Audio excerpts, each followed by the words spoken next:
Tanghali na po mensahe lamang po para dito sa ginawa po ng ating mayor dito, particular po itong Reformation Center.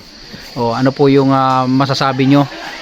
Siyempre inspirational din ito para doon sa ibang bayan na gayahin yung mga ganitong programa. Sa aspeto kasi ng ating kampanya kontra sa illegal na droga, dalawa yung sasabi nating supply reduction at ang demand reduction. Sa supply reduction, kami ang mga lead dyan ng law enforcement agency sa pangunguna siyempre ng PDEA, magkasama kami dyan. At sa demand reduction naman, yung pangunguna ng ating DILG at mga LGUs, kasi nga hindi naman pwedeng tayo ay huli na lang ng huli. Marami kasi dyan na mga nagbibinta ng droga o mga gumagamit ng droga na gawa ng circumstances na hindi nila may iwasan. Sabihin natin dyan yung kakulangan ng trabaho, kakulangan ng kaalaman. Kaya itong ginawa ngayon, yung sa Balay Silangan na ito, para ito sa mga non-users naman, kagaya ng mga na-involved sa pagbibinta, para yan ay matrain sila ng mga concerned agencies para magkaroon ng necessary skill, para magkaroon din sila ng makapasok sa trabaho o makapag-umpisa ng kanilang business, para naman ang kanilang pagkakakitaan ay yung sa legal na paraan, makaiwas na rin sila sa involvement sa illegal na droga. So ilan na po ito? Ilan na po yung nakita nyo sa buong lalawigan na merong ganito? Sa buong lalawigan po ay siyempre nangunguna po ang Lucena City.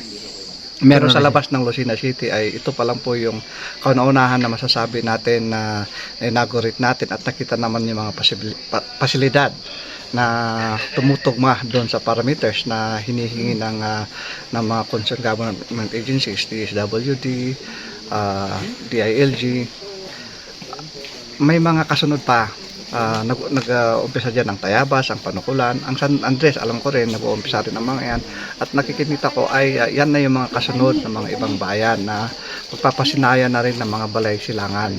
At siyempre yung mga iba rin naman ng mga munisipyo ay meron din silang pagnanais na makabuo rin, kasi ito naman ay mandato ito ng gobyerno para ang mga local government units ay gumawa ng kaparehas na pasilidad para yung mga government intervention na dapat maibigay natin sa ating mga kababayan na mga involved sa illegal na droga.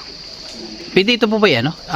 Mandatory o voluntary na kanilang Hindi po, gagawin? kung makikita nga natin yung sinasabi kanina yung presidential proclamation ay Okay. sinasabihan talaga ang ating mga local government units na gumawa ng mga ganitong kasing pasilidad nga para yung mga government intervention ng mga concern ng government agencies, kasi iba-iba naman po ang kakayahan ng ating mga government agency, ay doon na natin gawin. Kumbaga itong Balay Silangan na yan, dyan na gagawin yung kabuuan ng mga government intervention na maitutulong doon sa mga dati o na-involved na sa illegal na droga.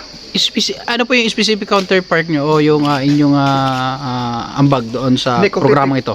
Ito kasi sa amin, ito kasing Balay Silangan, yan ang sinasabi nating more on sa demand reduction yan. Kami naman ay sa supply reduction, yung law enforcement operation.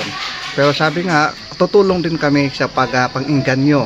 Sa imbes na sa pagkikipagpulong-pulong namin sa mga barangay, imbes na sila i-subject into law enforcement operation, kung sila naman ay payag na hindi na dumaan sa, kasi pag law enforcement operation, ang kasunod po niyan ay siyempre huhulihin mo yan, kaso yan.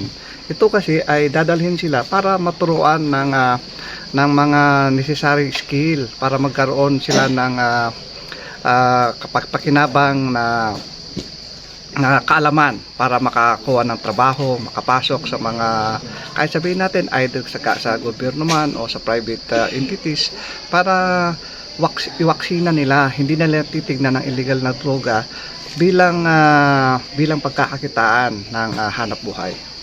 Pwede pa rin ito sa mga nakulong na, pero hindi naman na gumagamit.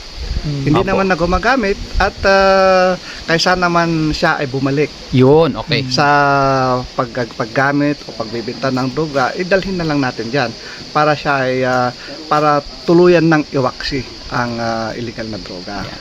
At pwede rin naman din yan sa mga hindi pa nahuli pero alam naman natin na sabihin natin nagbibinta Opo. pero meron naman siyang kagustuhan o meron siyang pagnanais na Ayun. iwanan yan. Kaya lang hindi niya magagawa yun dahil wala siyang alternative na pagkakakitaan. Ito ay papasok natin dyan para magkaroon ng kakayahan.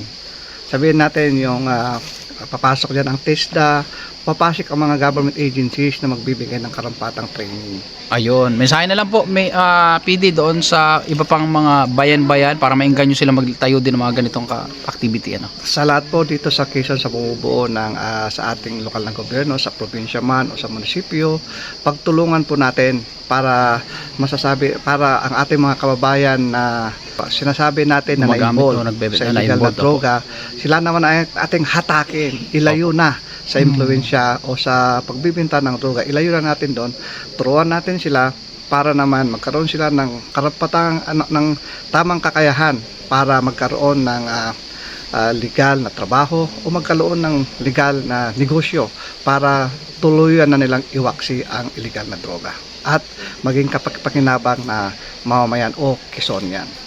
Ayun, maraming salamat po PD. Okay, salamat po, PD.